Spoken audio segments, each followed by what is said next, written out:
talk. Hi, I'm Lois Zamora from the English department. I also teach in the history department and in art. You may remember me from a few weeks back where I ran out of time and I promised that I would continue the next time to show some images of the folk Baroque in Latin America. Well, I'm going back on that promise, but I want to refer you to my website so that if you have an interest in architecture and if you're interested in Mexico in particular and Latin America rather more generally, as I take it you are, or you wouldn't be watching these tapes and taking this class, let me refer you to that. If you go to my website, and Don, if we could see the image on, yes, on the screen, you'll see the address at the top of your screen, www.class.uh.edu/classes/Zamora. And on this website, I've put a number of galleries. That's what those rectangles are. And the bottom right-hand gallery would have been the one I intended to show you if I hadn't let time just get away. When you click on that, and assuming I'm hooked up as I think I am, you'll go to images. There are 49 of them. They're all labeled. So that's something that I'll ask you to do on your own. There are other galleries that might interest you as well. Below the galleries, I've put 3 what I call illustrated lectures, and it's particularly, since we're talking about Gabriel Garcia Marquez today, it's particularly the illustrated lecture on Garcia Marquez that if you feel like dabbling in Baroque monsters and miracles and martyrs in the work of Garcia Marquez, I direct your attention to this illustrated lecture. What I've done is it's a kind of slide lecture, see if it comes up, where I put in images, and sometimes I teach the course I teach the novel in this way. I try to talk about what the Baroque is and then what Garcia Marquez's work might have to do with all of these extravagant images of suffering and sanctity and ecstasy and hyperbole. I think you'll start to think already of some of the aspects of 100 Years of Solitude that conform to this kind of Baroque extravagance and exuberance and excess, all those nice E words that came to mind.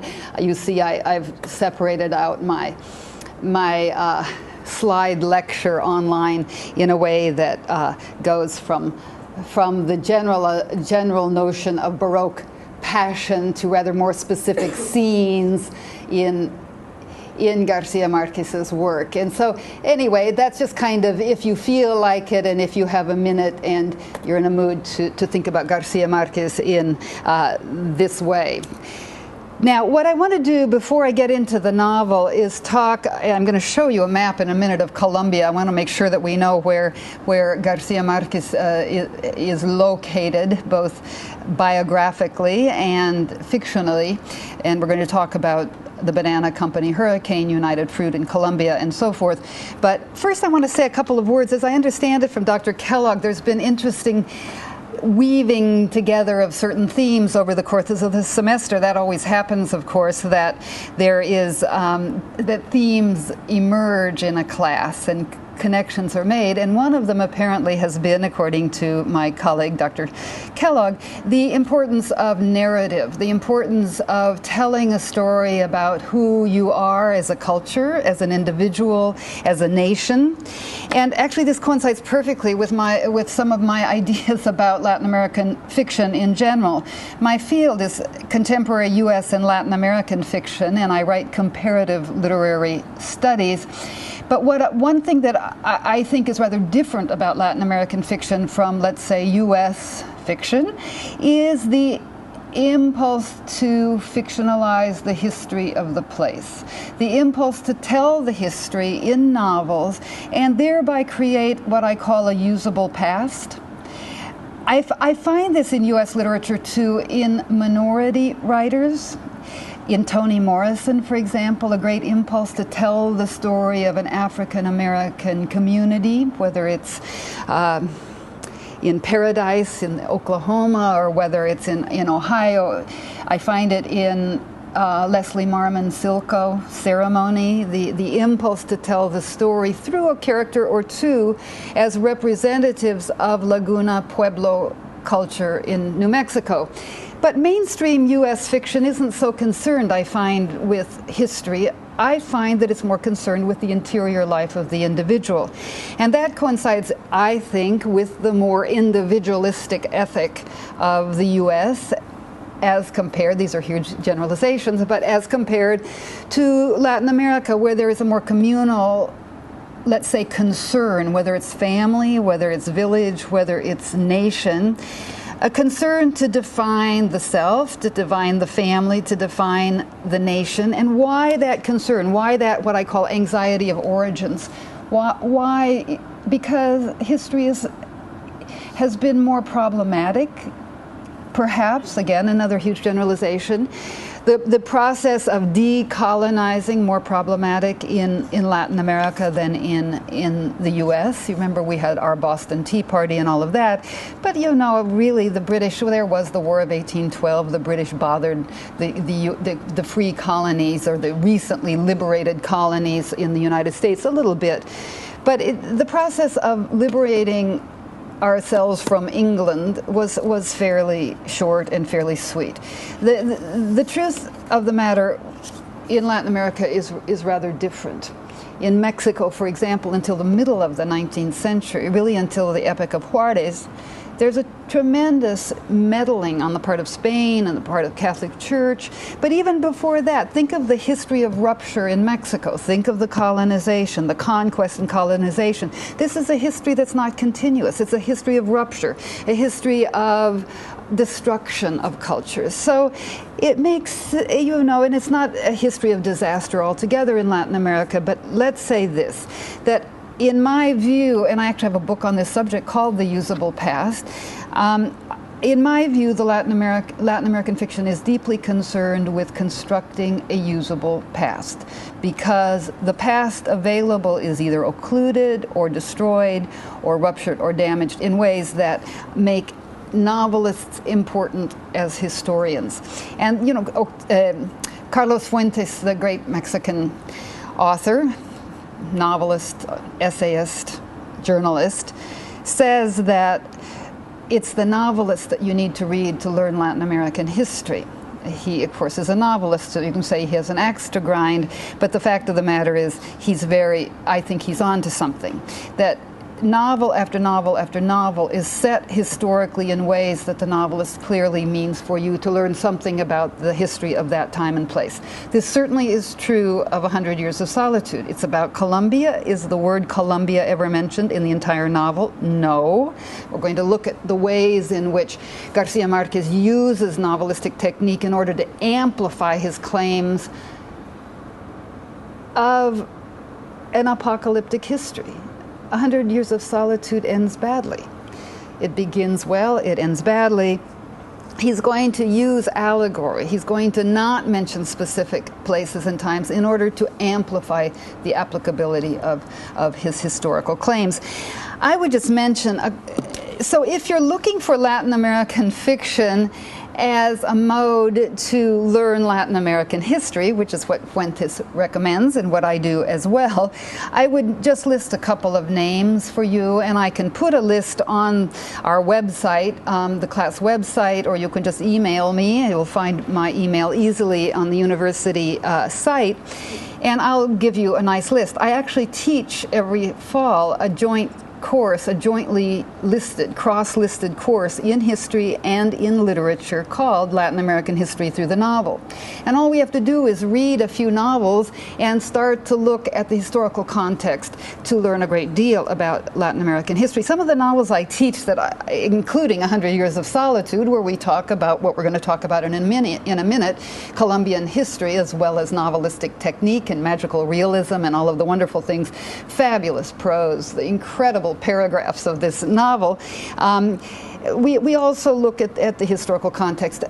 A few suggestions, and these are novelists whom I teach in this course because they lend themselves to my idea that novels do construct narratives in order to explain cultures to readers.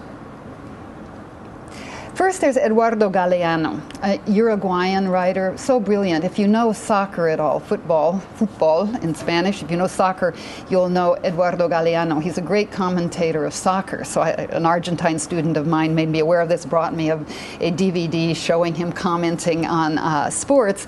He's also a fabulous writer, and he has a trilogy. It's 3 books called Memory of Fire, Memoria del Fuego, 3 books which detail the history of the Americas from beginning to end, well, from prehistory, pre-conquest, pre-European presence in myths and stories that are still known to 1984. The trilogy stops there. So the first volume, which is called Genesis, Nacimiento, is the first 2 centuries of, well, let's say prehistory up until 1700. Then the second is called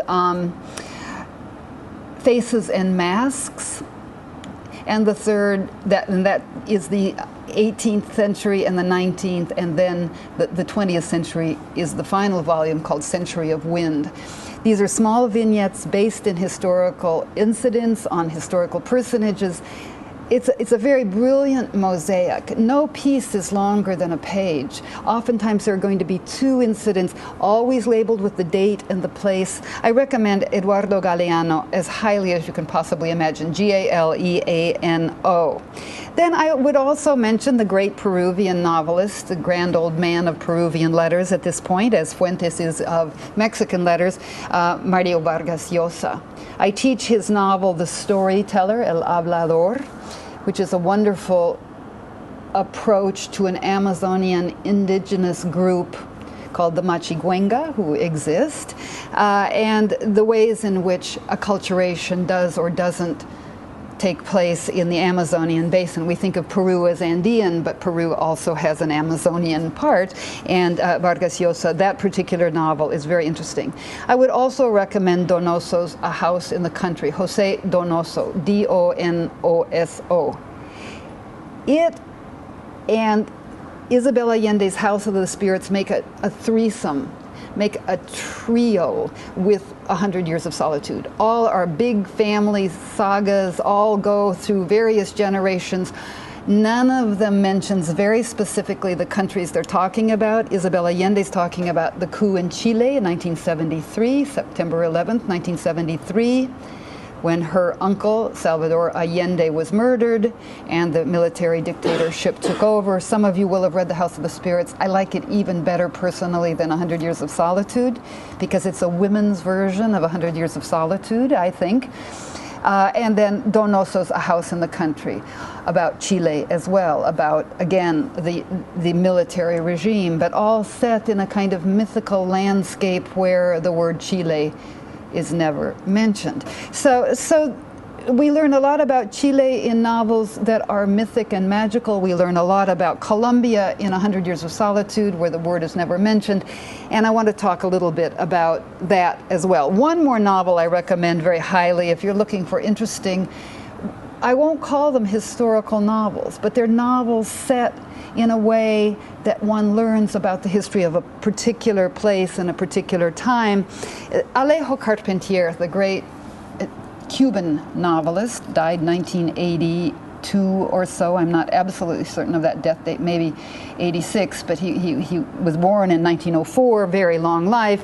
He wrote lots of novels. His first novel is called The Kingdom of This World, and it's about the Haitian Revolution, the Haiti's liberation from France, and about the takeover of the African American regime that becomes as oppressive as the French were before him. It's a teeny little novel. Some of the others I'm talking about are a little thicker, but do read The Kingdom of This World. It's about the ways in which cultures, the voodoo culture of Haiti mixes with the Spanish Catholic, which was preceded the French Catholic, and so forth. So we learn a great deal about Haiti in a very small and I would say, palatable form. I tend not to read long history books with great amounts of detail. What I want is an evocation of place, an evocation of the time, and lots of times Latin American novels will do that for us. Oh yes, and one more recommendation, another teeny novel, Juan Rulfo, R-U-L-F-O, Mexican, Juan Rulfo. A novel called Pedro Paramo, the name of a character, P-E-D-R-O, P-A-R-A-M-O, Pedro Paramo. There's an accent on the first A of Paramo. And it's about the Mexican Revolution, but you can barely tell it. It's a village that's an underground world where it seems as if the characters are dead, but you can't quite tell. It seems a descent into the underworld, into the past. It's very poetic, and yet here comes Pancho Villa at one point, and here comes Carranza at another point. So again, I think all of this to say that this lecture is supposed to be about Latin American novel in the 20th century, of course, an impossible task. We're going to look at one of the very greatest of them in some detail, but I did want to mention a few names and make a few generalizations about this issue of using the novel as a mode of communal self-definition. Using the novel in ways, in a post-colonial fashion, I would say. Post-colonial fiction, whether it's Indian or Algerian, Tunisian, looks at the ways in which 2 or 3 cultures have been forced to interact. In this case, in 100 Years of Solitude, we're going to see that it's the U.S. culture that is forced upon Macondo, and how that works. So those are some very big generalizations, and I'm sure that there are plenty of novels that would defy my generalizations, but by and large, I think I'm safe in saying that the psychological novel is not the great fort in Latin America, as it is in the U.S., as it is in Europe. The great fort of Latin American writers, let's say since the 1930s forward, 1940s, has been to use storytelling, use the medium of the novel to define nation, to define culture in ways that fiction becomes more true at times than fact. I guess what I want to do is say that bifurcation that we're used to. Fiction over here and fact over here just doesn't hold in the same way that novels can be more factual in a way, or tell us more about history than the newspaper. Yes, ma'am. I find what you're saying very interesting because I found that Latin American movies, when they're fiction or even a documentary about a specific thing, always in the background sort of tell this underlying story as well. Do you think that Latin American films do sort of the same thing? Yes. Oh, what a great question. I wish I were better than I am at Latin American films. I see them now and again. I don't write about them, and I don't really theorize them. But if we're thinking of Amores Perros, for example, which has had such success, and then lately babbled by the same author, there's a tendency to be, I think, in those films, realistic in a way that turns mythical. In other words, there's an educational impulse there. It's not about, who did it. Or I just went and saw a couple nights ago this new movie with Anthony Hopkins called Fractured, which I recommend. I love thrillers, and I especially love courtroom dramas, which are about nothing other than who's more clever than whom. It's about plot. I mean, that kind. Whereas Amores Perros is about, or we need to list examples, I suppose, to be specific, but it seems to me that there is a greater impulse toward revealing the culture, revealing what it means to be Mexican in that case. And again, we can say, well, why is that? Why is it more so than U.S. films? If we can generalize in that fashion, I always have to keep saying they're generalizations because they're huge generalizations. The point is, if you're numero uno, if you're the imperial power of the world, as the U.S. is, no matter how you look at it, we don't have to bother to define ourselves. Let other people figure out who we are. We're going to just, this is a very, again, negative view of the U.S., but it does strike me that the matter of identity has been settled in the U.S. for a very long time, except in the African American community, except in Latino groups and so forth. So you find, except in indigenous American, I love the work of Louise Erdrich, who writes about the Ojibwe group in North Dakota. Very interesting. There's the kind of questioning about who are we, where are our origins, and this issue of origins is important. Where do we come from? Of course, you can't just say, well, we all started at a certain place in a certain time, but this the issue of tradition, of where we come from, who we are. We see it in our own minority literature and perhaps in some films. I'm not so good at films. Yeah, Sue. I would just add about films that I would say the impulse to fictionalize history and explore the relationship between history and fiction and history and culture in Latin American films, and again it's a generalization, but I would say that that impulse was felt very strongly in the 80s and early 90s, and the more recent films of Latin America do not go in that direction quite as much. And that is an interesting question, because I think that also in Latin American literature, though Professor Zamora can comment on this far more knowledgeably than I can, there has been some turn towards realism and away from magical realism. Now, in Latin American films, whether you can say the turn is towards realism or in Amoris Paris, perhaps it could be, but I think there are other films where there is more of a turn towards the psychologizing of the individual and understanding the place of the individual in society. And it may be that film genres from different parts of the world are influencing each other. And as we've already discovered from the class, even when we're looking at culture and the arts, they don't all move in lockstep. That is, developments in literature are not the same as in film or in music, et cetera, et cetera. But I do think that the Latin American films of the 80s and 90s were really, especially the early 90s, were really grappling with these questions of history and how do we understand our history, and using very interesting film conventions in order to do that, but have moved somewhat away from that preoccupation. Yeah, thank you very much, Sue. I appreciate that.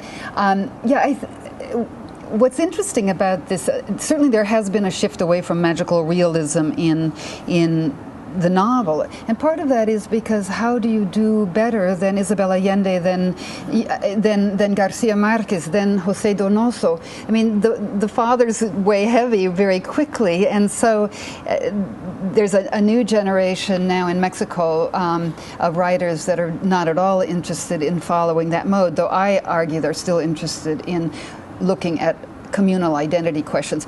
But here's what we do to avoid a kind of either-or situation. Here's what I do, because it's when you're a comparatist as I am, it's very easy to say, well, this is this way and this is that way, is that if we think about a spectrum and we think about communal issues of communal identity over here, and we think about, let's say, the stream of consciousness fiction over here, which is the most individualized, really, kind of fiction, though, again, we can talk about that.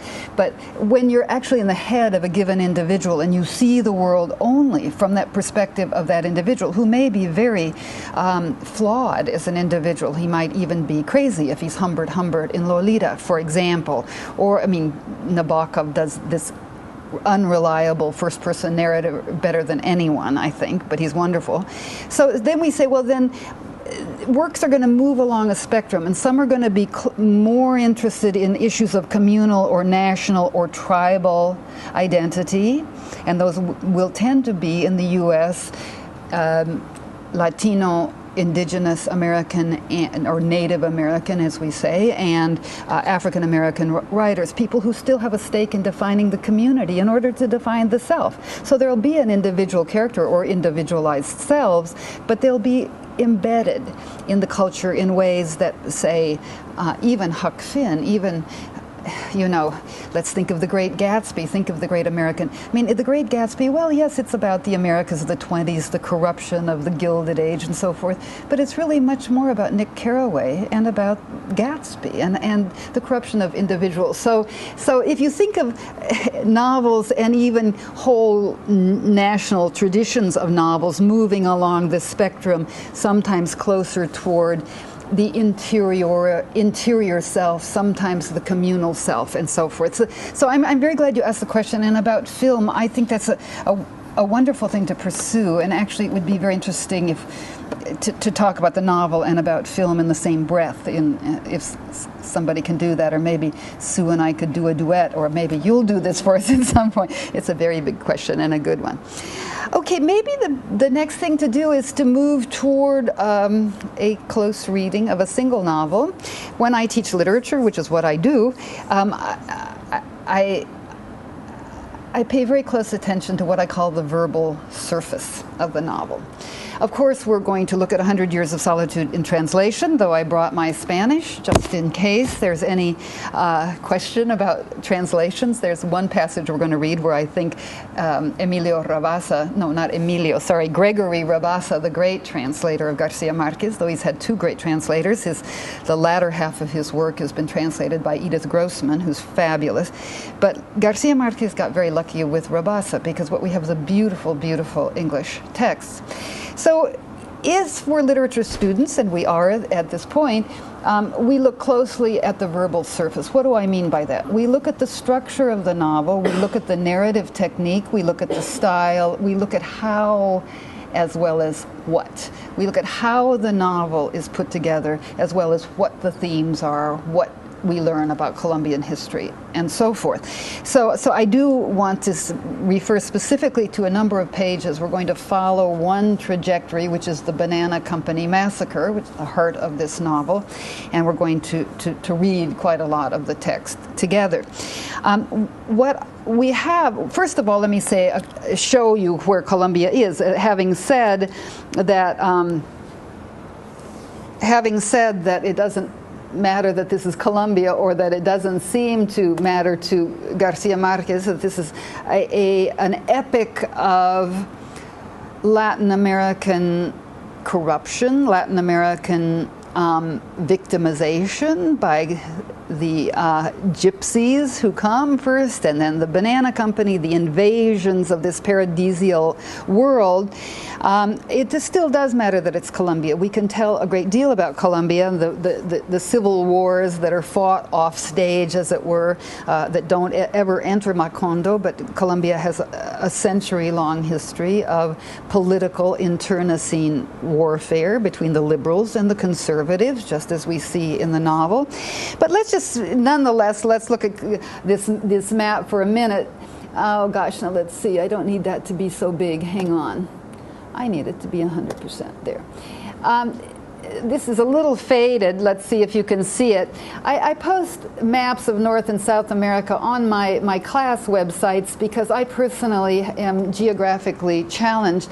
I never had geography as a student ever, and I hold it against the entire educational system because I'm always wondering where things are. That's why I carry a small world atlas in my purse. But here, of course, we will start with North America, but conveniently for me, we have Colombia here on our North American map.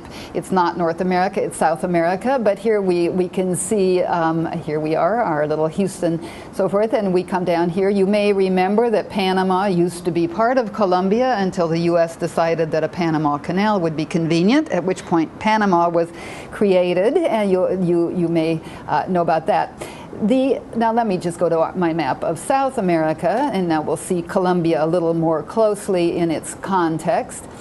But I'm very interested in Colombia because I spent 2.5 years there in the Peace Corps. When I was young, my husband and I married out of college, and we went to a village called Quimbaya, in Colombia to do a program of rural community development. Of course, we knew nothing about rural or community or development. I had done an English major and my husband had done a political science major, but nonetheless we had a fabulous experience for 2 years and a little more in Quimbaya. So I do care about Colombia and I know a little bit about it, and in fact last summer we returned to our village for the first time in 40 years and immediately found many people whom we knew and loved at the time. Some people don't move around as much as others. And so Quimbaya, as it happens, which is neither here nor there really, is about where this little hand is, a little north of Cali, a little south of Medellin, to the west of Bogota. You may know that there are 3 cordilleras, 3 Andean mountain ranges that run through Colombia. They run all the way down the coast of South America, as you probably know. And this part of Colombia is very populated, the mountainous part. The Llanos, as it's called, the part that goes toward the Amazon, and Colombia has a teeny little piece of geography here, a little town called Leticia at the tip that is on the Amazon. Obviously, there was some negotiation that Colombia wanted a port on the Amazon and got one up here, the headwaters, of course, that start here, and you know the Amazon runs this way. But in any case, this mythical Macondo, where would it be on this map? It's not, of course, although I cannot ever read this novel without thinking of Quimbaya, because Quimbaya has a lot of similarities in certain ways that people think and are and behave. But what we do know is that Garcia Marquez was born up here on the coast, on the Atlantic coast, in a town called Aracataca. He was brought up by his grandparents. He went to Barranquilla, a big town up here on the Caribbean coast, to become a journalist. First he went to Bogota. He had to go to Bogota down here by river. This is a big river called the Rio Magdalena that comes down. There weren't highways at the time. He was born in 1927. He just celebrated his 80th birthday in Colombia. I have a friend in Mexico, a writer, who went to be part of that celebration. He's lived in Mexico City for about 30 years. And before that in Barcelona.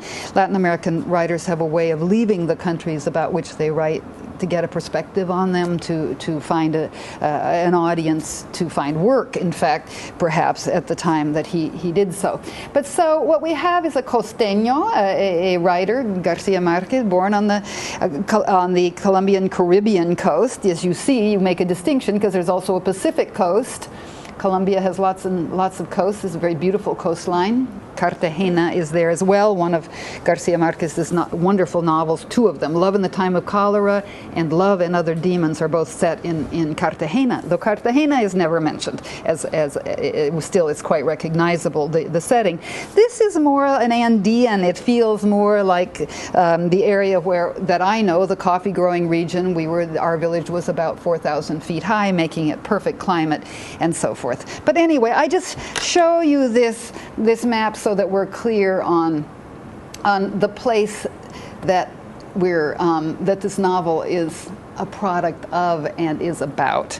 So with that, I think we can quit looking at our map and start looking at our novel. Okay, now we've got a couple of editions. I'm kind of hoping that this is the one that you all are using. It's the most recent one. I usually this was one in between, and then I still cannot bear not to use my original copy, which is needless to say falling apart. But I always find in my classes that a few people have this edition because if you buy it used, you're likely to get this one. So I'm going to be calling out 2 different sets of pages. But first, some generalizations about the novel. What is magical realism? Magical realism, as we've already implied, is a way of approaching history indirectly. It's a way of mythologizing, of making an epic out of specific facts. Magical realism often belongs and is suited to cultures where 2 or 3 belief systems are operating simultaneously. Carpentier's The Kingdom of This World, the novel set in Haiti that I mentioned before, is a perfect example of that. You have a culture that isn't Western, that isn't rationalist, that it doesn't believe in temporal lines, it doesn't believe in one thing following another in a causal relation, and then that's set in a novel which depends upon Western rationalism and temporality and so forth. So magical realism will tend to, and we're going to see several instances in this novel, will tend to deflect the things we expect from the novel. We expect that in a novel, we expect that real things are going to remain on the table if they're heavy. And we expect that the table isn't going to do something that tables don't do, like fly away. Or we expect that blood, one of the famous examples in 100 Years of Solitude, isn't going to run. You remember Jose Arcadio Segundo, when he's shot, the blood runs around the curb and around the rug and finds down the street, and ultimately finds its way to Ursula, his mother's feet. And she says, "Oh my God, my son's been shot."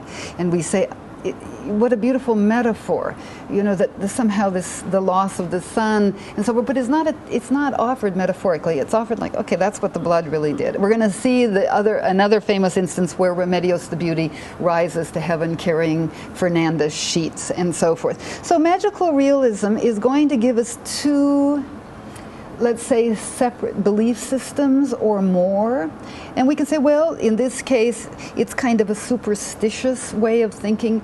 Garcia Marquez says, I'm not a magical realist, I'm a social realist. Everything that happens in this novel I've either heard about or seen with my own eyes. And you want to say, really? So what he's trying to say is not all cultures are super rationalistic, not all cultures believe in the same way. And so we're going to get a kind of jostling where we're not always sure what really is true and what isn't true. And at the end we're going to see the whole community blown away by a biblical hurricane, including the novel that we're reading, it would seem. So even the ending, you say, well, that kind of thing doesn't happen. Well, yes, it does, if we're looking at the novel as a kind of mythic structure. All right, so I think it's best that we just start looking at it. Let's go first to the narrative structure. Who narrates the novel? Do you remember back well enough, or shall I just keep talking? Remember who narrates the novel? I mean, remember how we find out?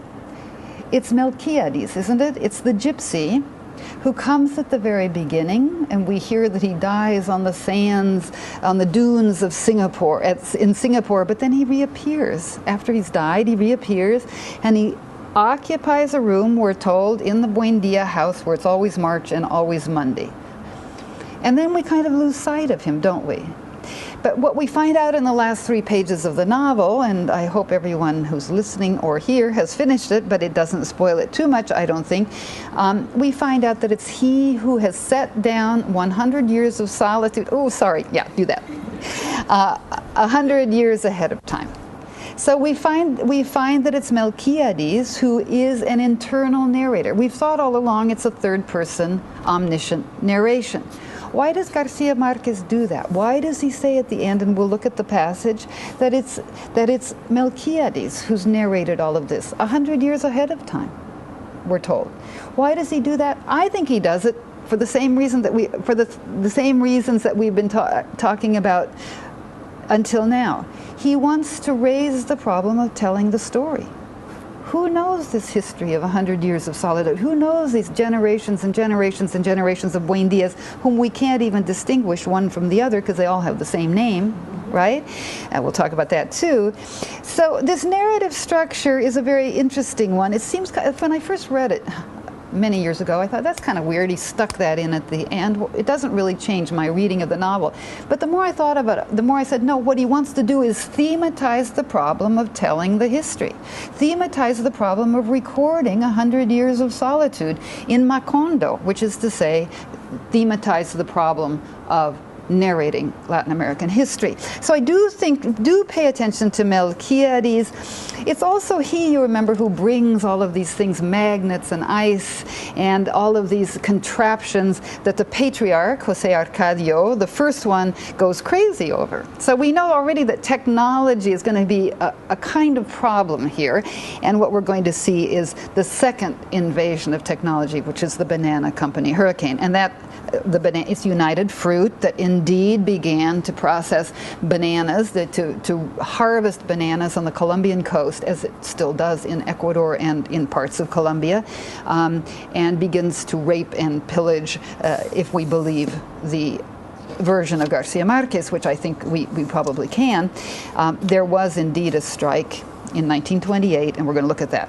Okay, so the narrative structure, this ending that implies foreknowledge, that Melquiades has known about this all along, known all these events. Maybe we should read the passage where it says it. Let me just find it real quickly, where he,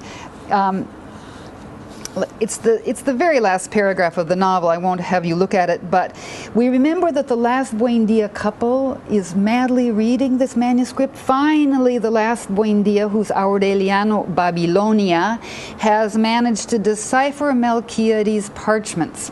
They're written in Sanskrit, and oh yeah, it's just funny. Let me read it to you. It's the very last paragraph, about 12 lines into the last paragraph, and we find that Melquiades' final keys were revealed to him, and he saw the epigraph of the parchments perfectly placed in the order of man's time and space. And then that italicized line, the first of the line is tied to a tree and the last is being eaten by ants. So the prophecy, the curse of the child who would be born with a pig's tail, comes true. This incredible fatedness of history is part of the narrative structure.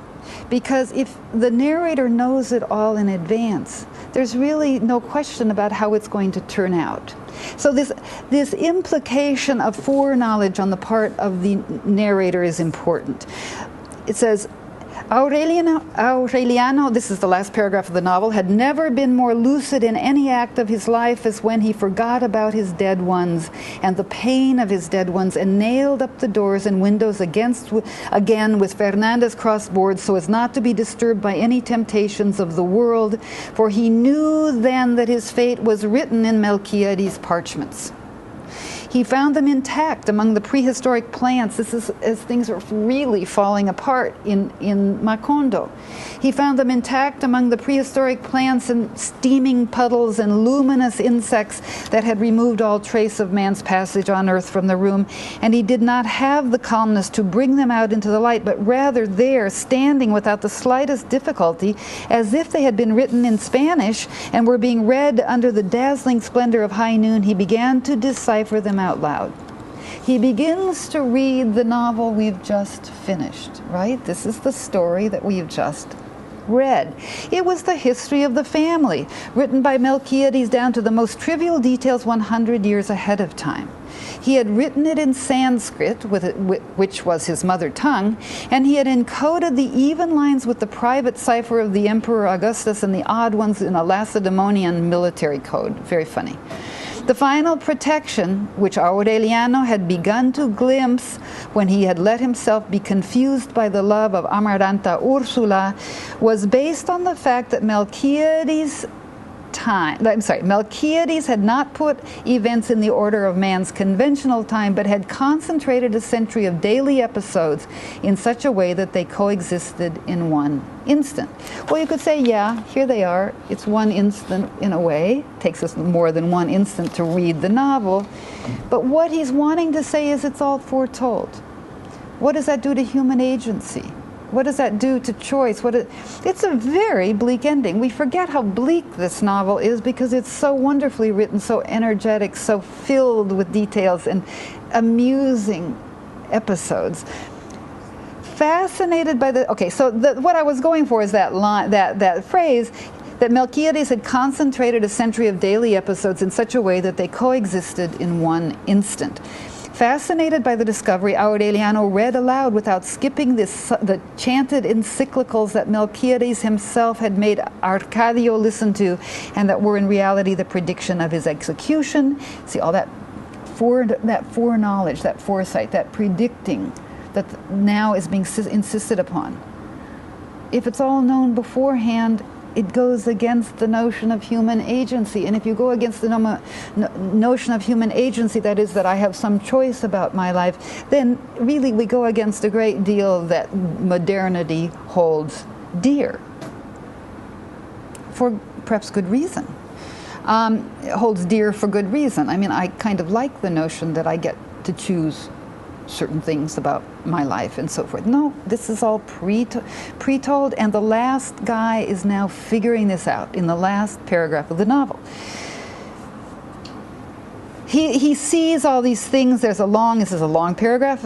Garcia Marquez is a writer of paragraphs. You can take them out and frame them. They're perfect. The pacing, and so much goes into them because they're rather long.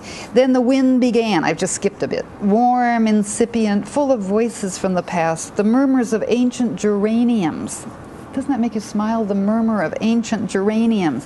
Sighs of disenchantment that preceded the most tenacious nostalgia.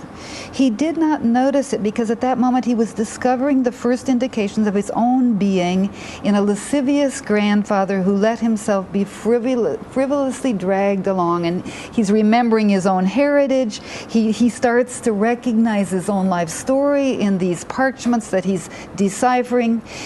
I've skipped again. He was so absorbed that he did not feel the second surge of wind either, as its cyclonic strength tore the doors and windows off their hinges, pulled off the roof of the east wing, and uprooted the foundations. Only then did he discover that Amaranta Ursula was not his sister but his aunt, and that Sir Francis Drake had attacked Rio Hacha only so that they could seek each other through the most intricate labyrinths of blood until they would engender the mythological animal that was to bring the line to an end. I've still got about 15 lines, and then the novel ends.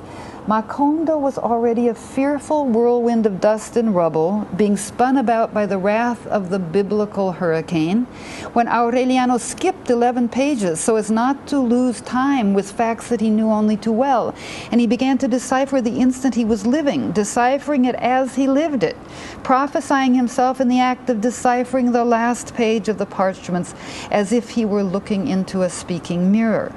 Then he skipped again to anticipate the predictions and ascertain the date and circumstances of his own death. Before reaching the final line, however, he had already understood that he would never leave that room, for it was foreseen that the city of mirrors or mirages, remember the founding image of the Macondo as a city of glass walls and so forth. It was foreseen that the city of mirrors or mirages would be wiped out by the wind and exiled from the memory of men at the precise moment when Aureliano Babilonia would finish deciphering the parchments, and that everything written on them was unrepeatable since time immemorial and forevermore, because races condemned to 100 years of solitude have not a second opportunity on earth. And that's the very dim ending of that novel. This novel was published in 1967 in Spanish, translated in 1970, 1969 or 70 into English and into every other language in existence. In some ways, Garcia Marquez's novel, this one put Latin American fiction on the map, on the world reader's map. He received the Nobel Prize in 1982 on the basis of this novel. His speech at the Nobel in Stockholm, he wore a guayabera in winter to make a point about being South American. And he changed the final line of this novel into a positive line, which he ended his Nobel Prize speech with. He said, races condemned to solitude will forever and always have a second opportunity on earth. So I found it very interesting that he somehow wanted to recode this exceedingly pessimistic ending of this novel in a way that signaled more hope, let's say. So all of that to talk about the narrator, to talk about the narrative structure.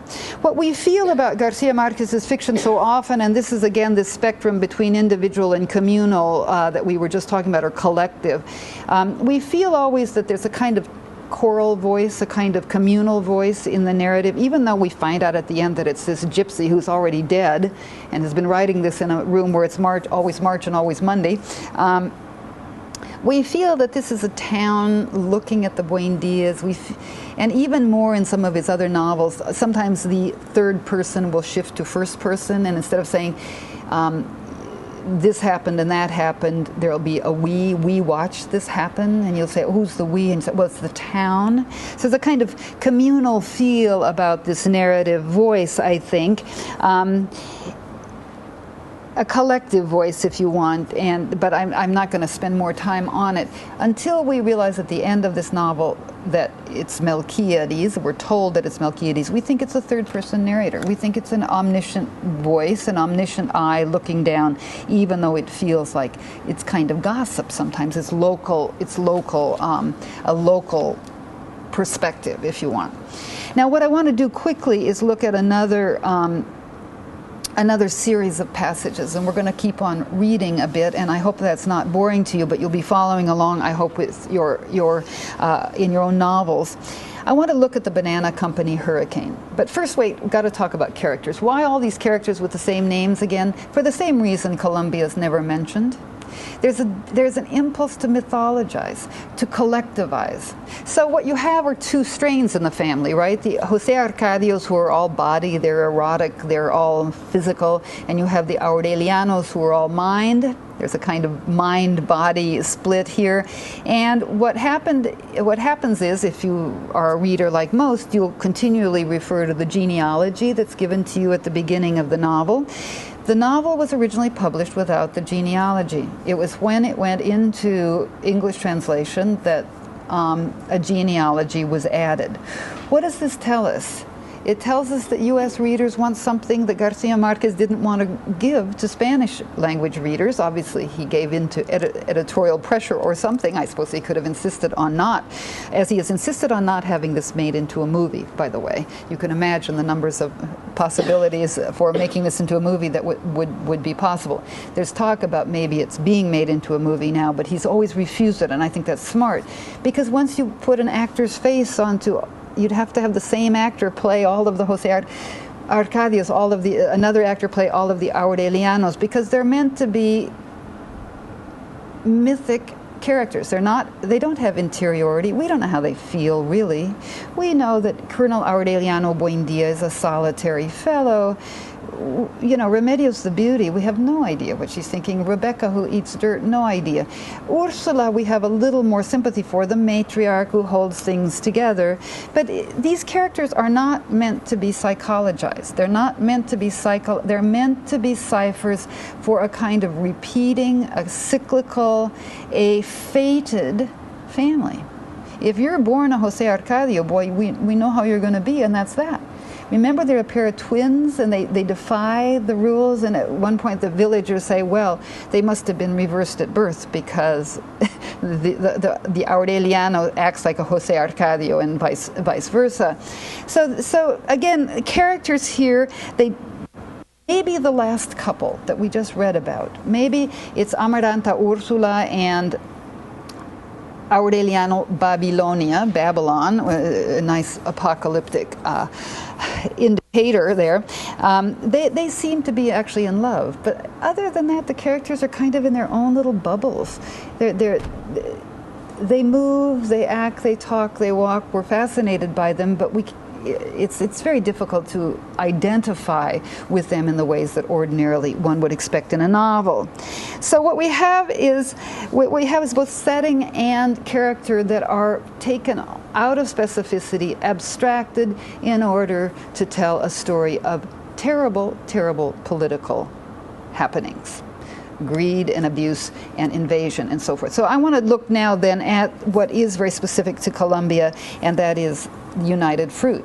And United Fruit's operations on the Colombian coast, and the strike that is the I see this novel in an arc, and I see the Banana Company massacre, the strike of the Banana Company workers, and the massacre as the apogee, if you want, the high point of the arc. Because after that, remember, it reigns for 4 years, 11 months, and 20 days or something. We're given 9 days. I think we're given a very specific number, and the town folds its arms, we're told, and waits for the end. So, and if you read Garcia Marquez's brilliant autobiography, which he published about 5 years ago, called Living to Tell the Tale, he will tell you all about, that's what I'm going to do at some time or other, teach the novel, see how he novelizes it, and then how he describes it as a fact. And he describes the Banana Company. He goes back with his mother to sell the family house, and he realizes at age 20-something, he tells us in his autobiography, that he's going to make Aracataca his Macondo, that he has his subject matter, and it's this village life and so forth. And then he tells us about the way that the Banana Company invaded Aracataca, changed everything with all the money. We're going to see it in a minute, in a very comic mode, really, and we're going to see how that works. But it's absolutely based in Colombian history. So let's look at that.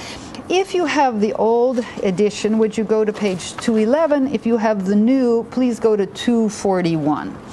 And I'm just going to walk us through this Banana Company business. Remember that the first invasion has been with the gypsies with their magnets and so forth. It seems quite harmless. But it's the beginning of Macondos being less Edenic, less a kind of Garden of Eden, and more a real place. The clocks start to tick in Macondo when Prudencio Aguilar turns up, the ghost of the man whom Jose Arcadio had killed, and they had to move, remember?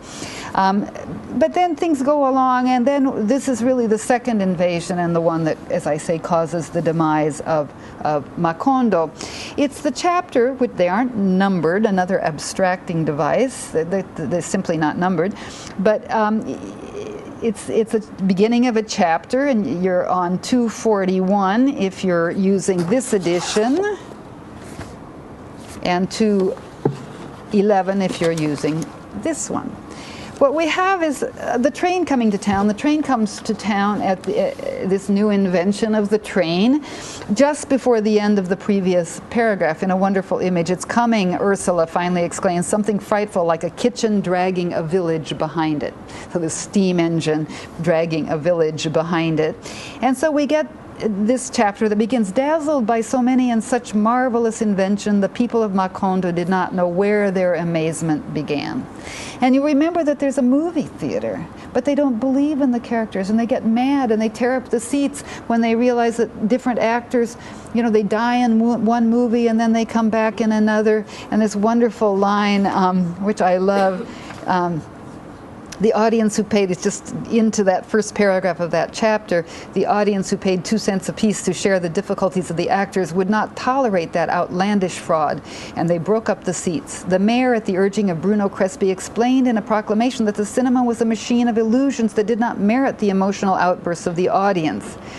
With that discouraging explanation, many felt that they had been the victims of some new and showy gypsy business, and they decided not to return to the movies, considering that they already had too many troubles of their own to weep over the acted-out misfortunes of imaginary beings. It's a great line, and of course it's kind of tongue-in-cheek about a magical realist novel. But you'll remember that at the end of that 2-page long paragraph in my small print version, it'll be longer in the newer edition that most of you will have. At the end of that, we run into a Mr. Herbert. And you'll remember that Mr. Herbert is a gringo, we're told, who comes and he's invited to dinner or lunch at the Buendia house. And what happens? They give him a banana to eat.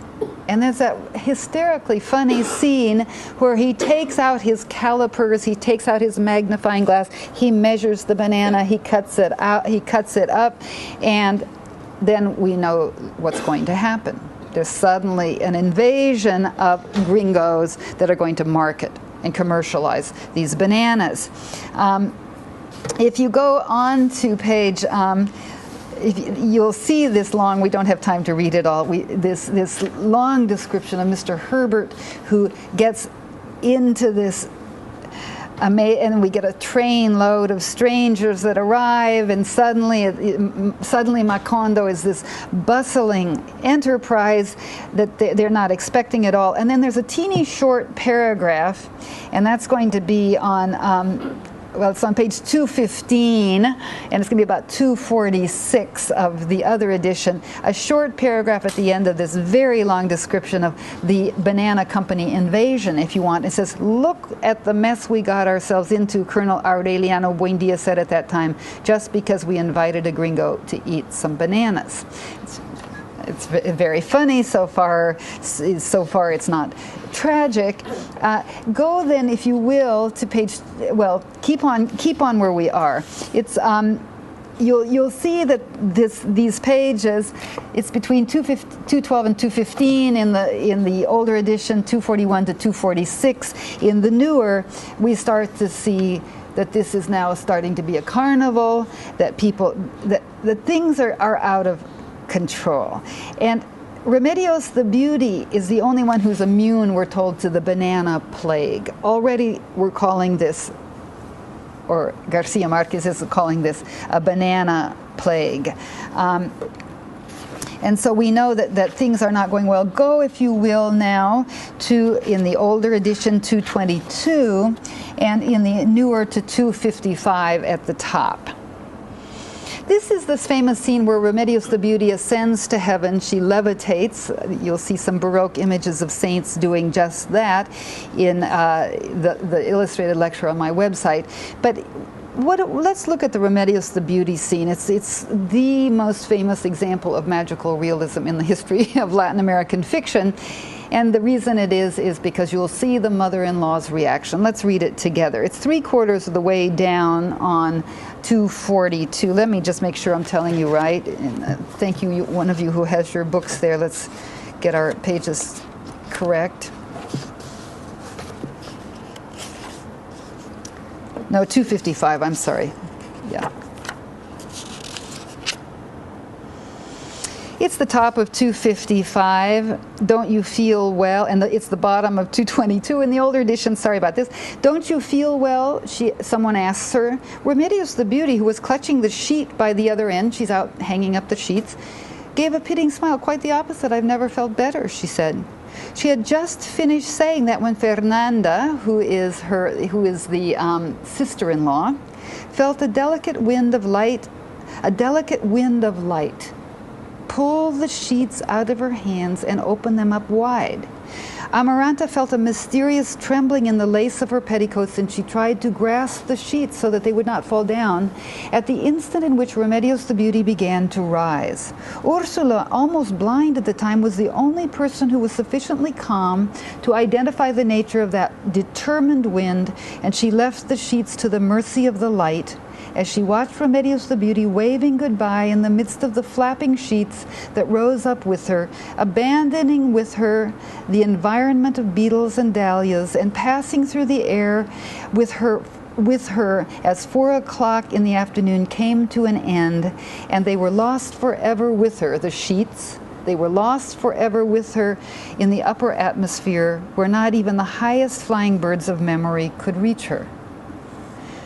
Okay, so we have the scene. It's just presented deadpan. Not, oh my gosh, what is this? No, this happened. This happens. Where the highest flying birds of memory could not reach her.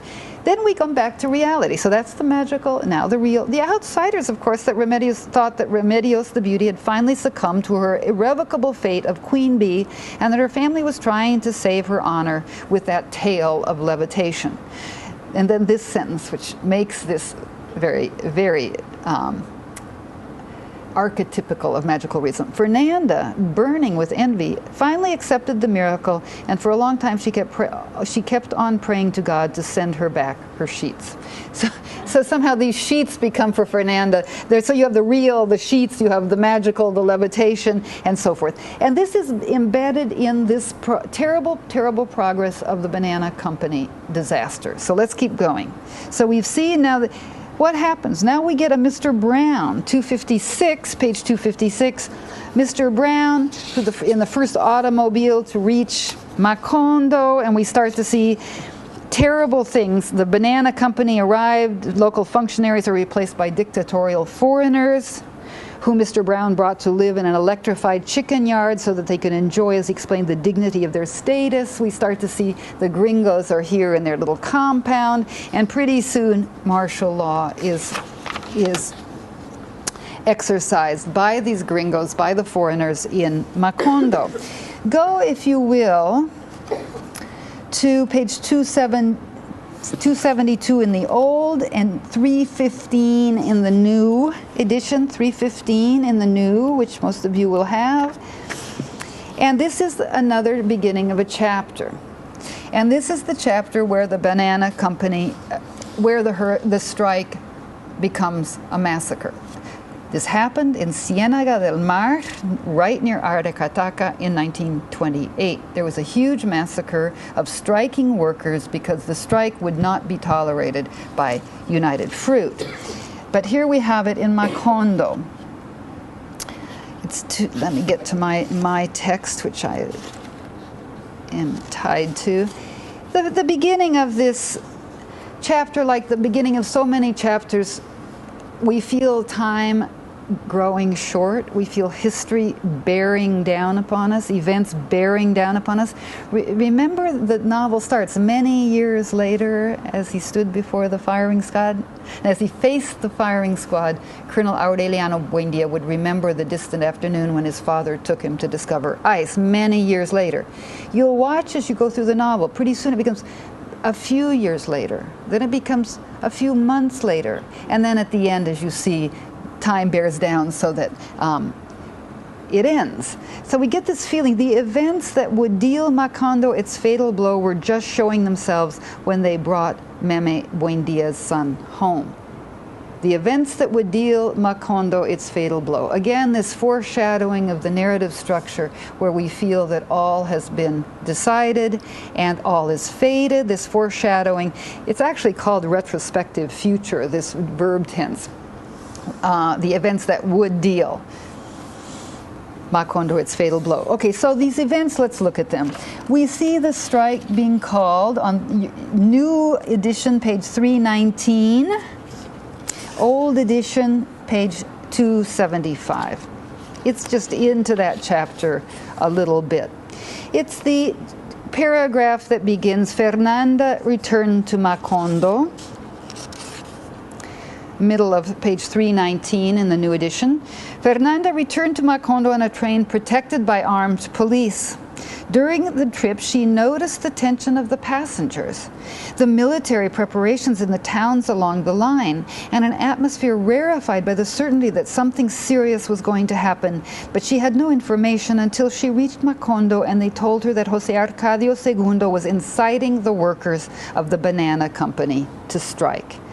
And then the funny quip, that's all we need, Fernanda said to herself, an anarchist in the family. Well, it's going to be. The strike broke out 2 weeks later, and it did not have the dramatic consequences that had been feared. It's going to have. Keep reading. If you will, the strike here, we have the striking workers. We have a couple of pages where we're back to Fernanda and Meme's illegitimate son. We get other things going on, but then what we're going to see is the strike itself and the massacre. If you would turn then to, it's 324 in the new edition and 280 in the old one. 324 at the bottom of the page. The great strike broke out. Cultivation stopped halfway, the fruit rotted on the trees, and 120 car trains remained on the sidings. The idle workers overflowed the town. The street of the Turks echoed with a Saturday that lasted for several days, and the pool room at the Hotel Jacob, and so forth. There's this kind of, well, all right, we're on vacation. It's a strike, right? Well, we know. In the same paragraph down, there are 3 regiments who march in time to the galley drum made the earth tremble. The snorting of their many-headed dragon filled the glow of noon and with pestilential vapor. The army is brought in. And the Colombian government was absolutely complicit with this massacre of workers. They were in favor of protecting their financial interests, which were United Fruit, and so the Colombian government's troops fire upon the people. In actuality, the historical event is that federal troops fired on striking workers. So the government was interested in breaking this strike. Go, if you will, and we'll see this beautifully described moment of horror in this magical realist novel. It's the 227, the bottom, 327 at the bottom for, and I'm going to just check that, 327, bottom, where we get the description. It's actually, let's see, yes, the very bottom of 327 in the newer edition, and it's the bottom of 282 in the older one. It's the paragraph that begins, Jose Arcadio II, sweating ice, lowered the child and gave him to the woman. Those bastards just might shoot, she murmured. Jose Arcadio II did not have time to speak because at that instant he recognized the hoarse voice of Colonel Gavilan echoing the words of a woman with a shout. Intoxicated by the tension, by the miraculous depth of the silence, and furthermore convinced that nothing could move that crowd held tight in a fascination with death, Jose Arcadio II raised himself over the heads in front of him, and for the first time in his life he raised his voice. "You bastards," he shouted, "take the extra minute and stick it up your ass." They've been told they'll give them 1 minute to disperse, right? After his shout, something happened that did not bring on fright, but a kind of hallucination. There's this hallucinatory feeling.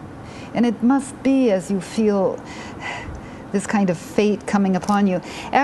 You bastards, take that extra minute and stick it up your ass. After his shout, something happened that did not bring on fright, but a kind of hallucination. The captain gave the order to fire, and 14 machine guns answered all at once.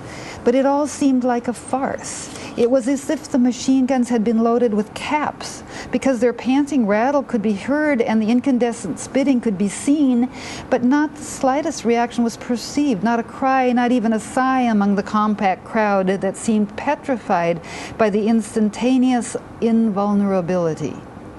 Suddenly, on one side of the station, a cry of death tore open the enchantment. Ah, mother!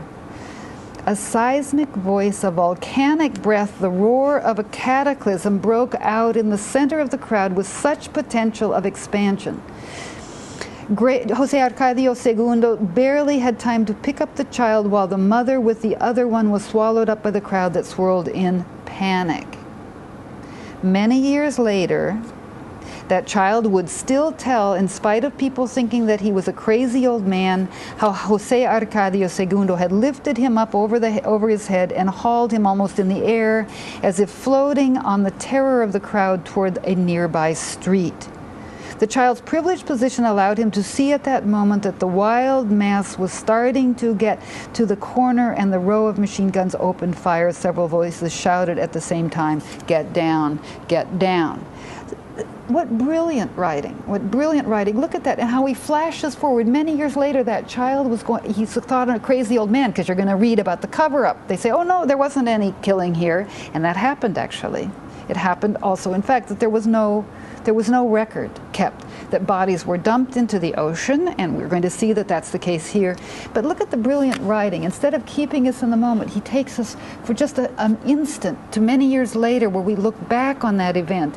As from the child's point of view, now this crazy old man, he'll remember how, and then it takes 1/2 sentence for us to go many years later and then back to the moment how he was lifted up by Jose Arcadio II.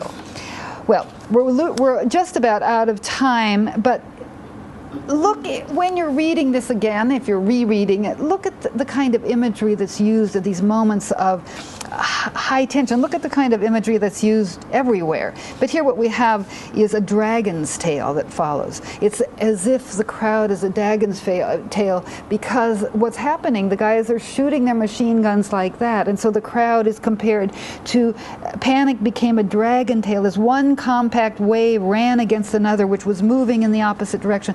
toward the other dragon's tail in the street across the way, where the machine guns were also firing without cease. They were penned in, swirling about in a gigantic whirlwind. One of the great images that goes through here is the cyclone.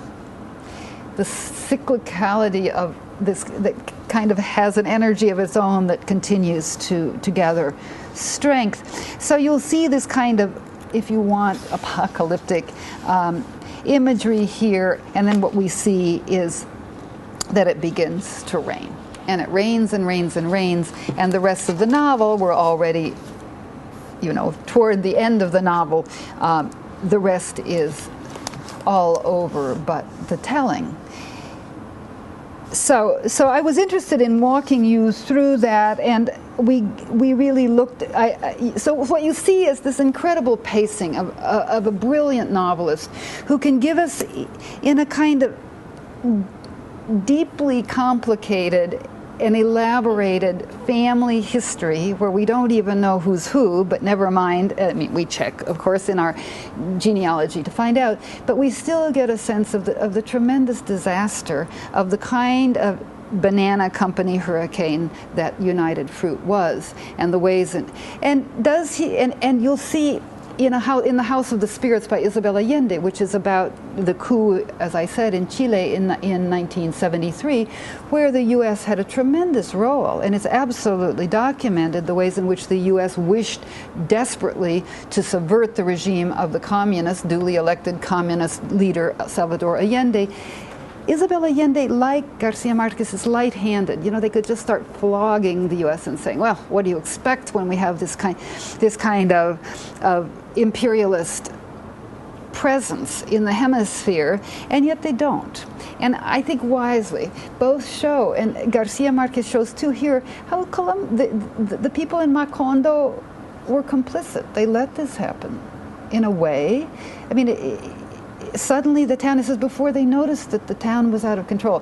What Garcia Marquez says in his autobiography is that Macondo Aracataca desperately wanted the banana company to stay, and that there were rumors they were going to pull out, and they got very worried about that because people got greedy. One wants development in one's country, but not of this sort. Nonetheless, I think the way that this incident is handled in the novel is far more complicated than simply an indictment of the U.S., as much as there is a great indictment of U.S. imperialism.